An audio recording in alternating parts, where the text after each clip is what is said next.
আহারে বানর, দুনিয়াটাই তো কচু পাতার পানি রে ভাই।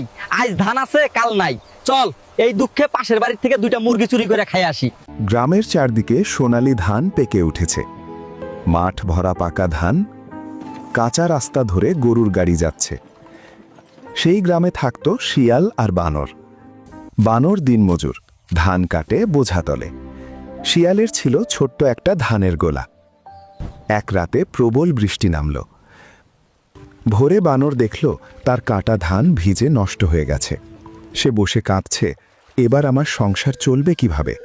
শিয়াল বানরের কাছে গিয়ে বলল, বন্ধু, আমি থাকতে তোর কোনো কষ্ট করতে দিব না।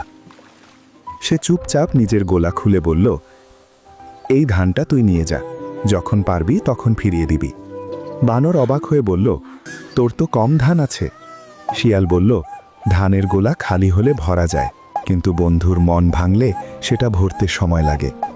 আজ তোর দরকার, কাল হয়তো আমার হবে। বন্ধুত্ব মানে একে অপরের বিপদে পাশে থাকা। কয়েক মাস পর বানরের ফসল ভালো হলো। সে প্রথমেই শিয়ালের ধান ফিরিয়ে দিল। এরপর শিয়াল আর বানর আনন্দে আবার জমিতে কাজ করতে লাগল।